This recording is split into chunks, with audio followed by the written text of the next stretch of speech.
नमस्कार मित्रांनो, सनई चौघडे मालिकेतील पुढील भाग अतिशय धक्कादायक होणार आहे. पण हा धक्का सुभाष आणि सर्वरी दोघांनाही एकदाच बसलेला आहे आणि तो कशा प्रकारे बसलेला आहे तो आपल्याला या भागामध्ये बघायला मिळणार आहे. पण त्याआधी जर तुम्ही आमच्या चॅनलला सबस्क्राईब केलं नसेल तर सबस्क्राईब करा आणि व्हिडिओ आवडल्यास लाईक द्यायला विसरू नका.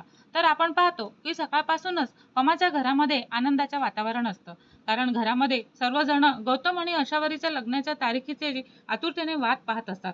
गुरुजी पंचांग घेऊन बसलेले असतात आणि जय, गौतम, तेजस्विनी इतर मंडळीही तिथे आलेले असतात. गुरुजी पंचांग पाहून हसतात आणि गुरुजी म्हणतात की 4 दिवसांनी सकाळी 10:28 अतिशय शुभ मुहूर्त आहे आणि ह्याच दिवशी गौतम आणि अशावरीचा साखरपुडा आणि पुढील लग्नाची तारीख आपण सुरू करायला हरकत नाही.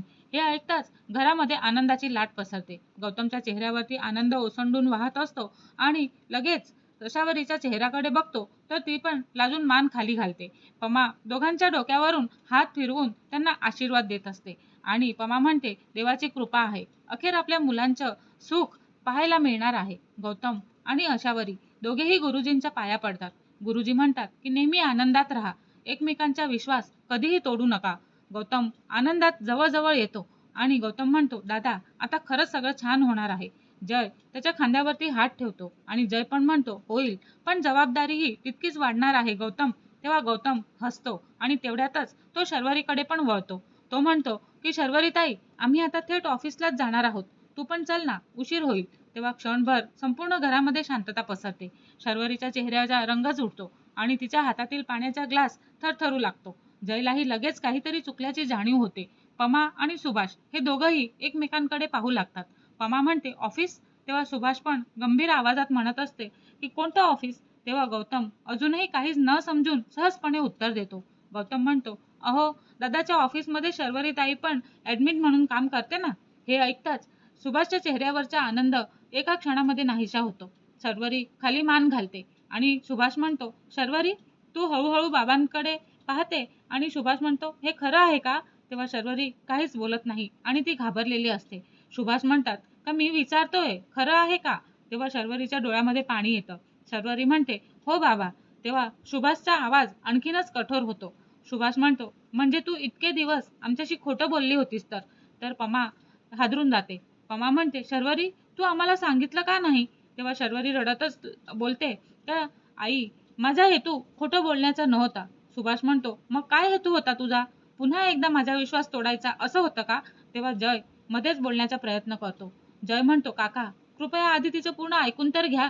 तेव्हा सुभाष त्याच्याकडे पाहू लागतात. सुभाष म्हणतो, जय ही आमच्या घरची बाब आहे, मध्ये पडू नकोस. तेव्हा शर्वरी रडतच म्हणत असते, बाबा त्यावेळी घरची परिस्थिती खूपच कठीण होती, नाजूक होती आणि मला नोकरीची गरज होती. तुम्ही परवानगी दिली नसती म्हणून असं बोलताच सुभाष म्हणतो की म्हणून खोटं बोललीस का तू? तेव्हा शर्वरी काहीच बोलू शकत नाही. सुभाषचा संयम तिथेच संपून जातो. सुभाष म्हणतो, हा दुसऱ्यांदा माझा विश्वास तोडला आहेस तू. तेव्हा क्षणातच धाड करून सुभाष रागामध्येच शर्वरीच्या कानाखाली जोरदार थप्पड मारतात. शर्वरी डगमगते आणि पमा घाबरून तिच्याकडे धावते आणि अशावरीच्या डोळ्यातून पण अश्रू वाहू लागतात आणि ती घाबरून जाते. गौतम पूर्णपणे हादरतो आणि त्याच क्षणी जय विजेच्या वेगाने पुढे येतो. तो सुभाषचा हात पकडतो आणि जय म्हणतो, बस काका, पुढे झालं. तेव्हा सगळेजण तिथे स्तब्ध होतात. जयचा आवाज प्रथमच इतका ठाम आणि कठोर असतो. तेव्हा जय म्हणतो, चूक झाली असेल तिच्याकडून, पण तिच्यावरती हात उचलण्या एवढी मोठी नाही. तेव्हा सुभाष रागाने जयकडे पाहतात आणि सुभाष म्हणतात, जय ही माझी मुलगी आहे. जय म्हणतो, हो, आणि म्हणूनच तिचा अपमान माझ्यासमोर होऊ देणार नाही. शर्वरी आश्चर्याने जयकडे पाहतच राहते. तिला असं वाटतं की जय हा पहिल्यांदाच किती प्रेमळ आणि तितकाच सेफ पण आहे. तिला अपेक्षाच नसते की जय तिच्यासाठी अशा प्रकारे ठामपणे उभा राहील. सुभाष काही क्षण शांत राहतात आणि जय हळू आवाजात म्हणत असतो की तिला शिक्षा द्या, रागवा, पण तिचं म्हणणं ऐकून तरी घ्या. प्रत्येक खोट्यामागे स्वार्थ नसतो, कधी कधी परिस्थितीही असते. शर्वरीचे डोळे भरून येतात आणि शर्वरीला जय प्रति प्रेम येऊ लागतं. पमा पुढे म्हणते आणि येते आणि हो, आधी तिचे पूर्ण ऐकूयात ना आपण. तेव्हा सुभाष खोल श्वास घेतात आणि घरामध्ये पुन्हा शांतता पसरते.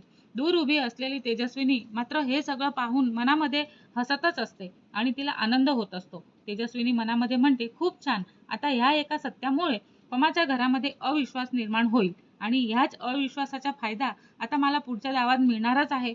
आणि हा भाग इथेच असाच संपतो. आणि जयच्या निर्धाराने भरलेल्या चेहऱ्यावरती आणि तेजस्विनीच्या कपटी हास्यावरतीच हा भाग इथे संपतो. पुढील भाग बघण्यासाठी आमच्या चॅनलला लाईक, शेअर, सबस्क्राईब करायला विसरू नका. धन्यवाद.